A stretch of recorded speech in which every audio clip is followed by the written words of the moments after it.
Hai, Assalamualaikum. Video kali ni Cik Oki nak kongsikan resepi kuih tepung pelita yang lembut, gedik-gedik dan sedap. Resepi ni Cik Oki jumpa di Facebook dan cuba membuatnya. Cik Oki nak buat air pandan dulu. Kisarkan semangkuk daun pandan. Lagi banyak lagi sedap ya, terpulang. Kisar bersama 4 cawan air ya. 1, 2, 3 dan 4. Kita kisarkan, kemudian tapiskan terus ke dalam kuali. Kita tak perlu naikkan atas api dulu tau, kita banjur dulu bahan-bahannya.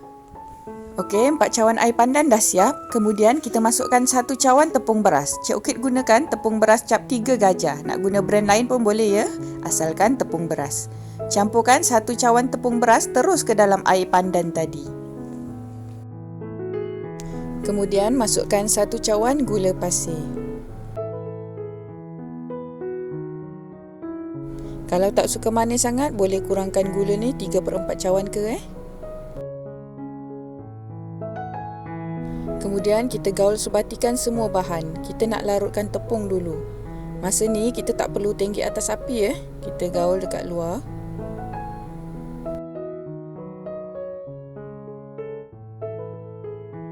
Okey, sekarang dah tak ada lagi tepung yang berketul. Kemudian kalau warna adunan ni kelihatan pucat, tambahkan sedikit pewarna hijau untuk naikkan seri kuih ini.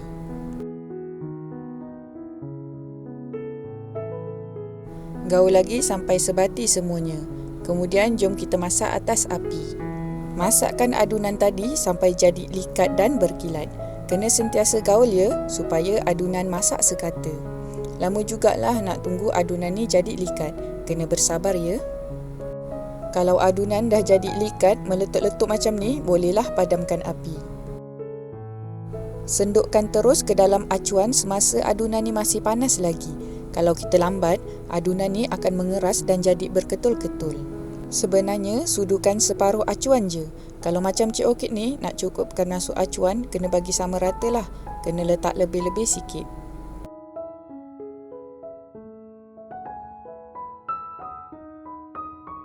Kemudian masa tengah-tengah panas ni, taburkan sedikit gula kastor ataupun gula halus. Gula ni akan mencair bila terkena talam warna hijau yang panas ni.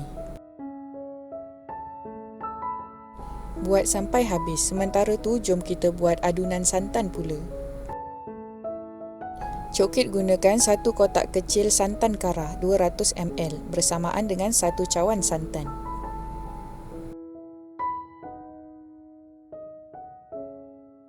Kemudian tambahkan 3 cawan air. 1 cawan, 2 cawan dan 3 cawan. Kemudian tambahkan 3 sudu makan tepung beras. Macam Cik Okit ni gunakan sukatan sudu metrik. Rasa macam tak cukup likat pula adunan santan tu bila dimasak.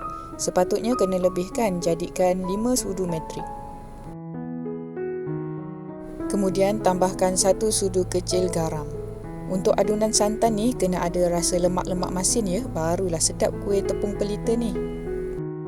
Kemudian gaul-gaul sebatikan dulu ya, supaya tepung ni tak berketul.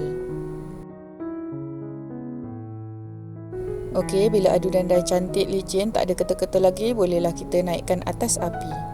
Proses yang sama macam kita masak talam hijau tadi ya. Sentiasa gaul sampai adunan ni menjadi sedikit pekat. Untuk adunan santan ni, sebenarnya tekstur dia sedikit cair daripada adunan talam hijau tadi. Mula-mula tu Cik Okit tunggu juga, kenapalah adunan santan ni tak likat-likat. Rupa-rupanya adunan santan ni memang cair macam ni. Kemudian bila dah meletup-letup macam ni, bolehlah kita padamkan api. Disebabkan adunan santan ni cair, Cik Okit masukkan dalam jug supaya mudah untuk kita letak atas talam hijau. Untuk adunan santan ni kena pandai bahagi-bahagikan sama rata ya, sebab Cik Okit buat tak cukup pula untuk lagi 4 ketul. Tengok tu, lagi 4 ketul tak cukup pula adunan santannya. Tapi tak apalah, anak Cik Okit suka juga makan yang talam hijau tu. Kemudian bolehlah biarkan kuih ni sejuk dalam suhu bilik. Kalau dapat banyak, bolehlah bagi dekat jiran-jiran. Alhamdulillah, semasa buka tadi Cik Okit makan, memang sedap jugalah. Selamat mencuba.